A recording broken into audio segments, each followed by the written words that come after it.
Be, pabili. Ano yun ate? Pabili na ako ng itlog. Ilang itlog? 2 piraso lang, be. Dalawa. Be, magkano benta mo ng dito? Yossi, yung kamay, isang kaha. Isang kaha po? Isang kaha magkano? 170. Mahal? Yun po yung presyo ko dito, te. Saan po ba kayo nakakabiling mura? 150 lang doon? Doon na kayo bumili. 150 lang pala doon eh. Ito, 20 yan. Ito bayad, Bakit ang mahal ng Yossi mo, hindi kayo magkamukha ng May presyo? ahente po kasi talaga ako nagpupunta dito. Yung benta ko po is 170. Bakit hindi kayo pareho ng presyo? Pareho lang naman kayong tindahan. Dapat pareho yung Ay, presyo hindi nyo. po. Hindi porket pareho kaming may tindahan. Pareho na din yung presyo namin. Magkaiba po kami ng supplier ng mga yan. Kaya ganun siguro na mas mura sa kanila. O kaya baka wholesale sila, kaya mas mura.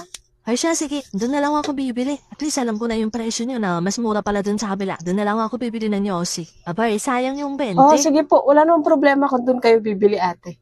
Doon kayo bumili kung saan nyo gusto. Basta doon din kayo mangungutang. Ganun lang yun. Ay, oo. Doon na talaga ako bibili ng Sige po, Yossi. doon na lang kayo bumili ng Yossi.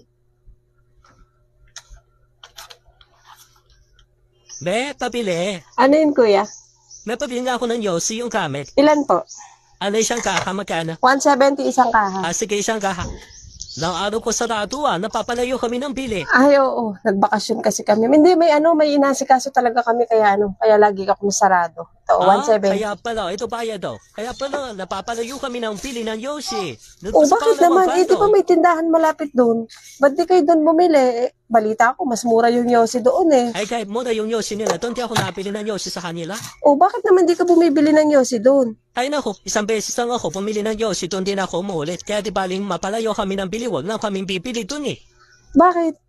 Paano? Iba lasa ng Yossi nila doon, fake yung tinitinda nila. Fake yung Yossi nila? Oo, fake yung Yossi nila doon, iba yung lasa. Alam namin yung original at saka yung fake, no? Kaya talagang hindi kami pumipili doon kay napalayo ganun ba? kami, okay lang eh. Kaya pala sabi ni Berna kanina sa akin mas mura daw yung Yossi doon, 150 lang isang kaha. Kaya nagtataka ako bakit di ka nabili ng Yossi doon. Siyempre, doon tayo sa original. Di ba aling mahal? Kasi alam natin na original yung tinitinda. Kaya pala kahit sarado, sa iba kayo bumibili. Ngayon alam ko na kung bakit mas mura doon. Anong lasa ba ng Yossi nila? Ay siya, lasang ipis yung tinitinda nilang Yossi Lasang doon. ipis? Oo, Bakit lasang kumain ka ipis. na ng ipis? Ba't alam mo yung lasa ng ipis? Hindi, siyempre alam mo naman, di ba? Yung amoy ng ipis. May ganun. Ganun yung Yossi nila. Okay.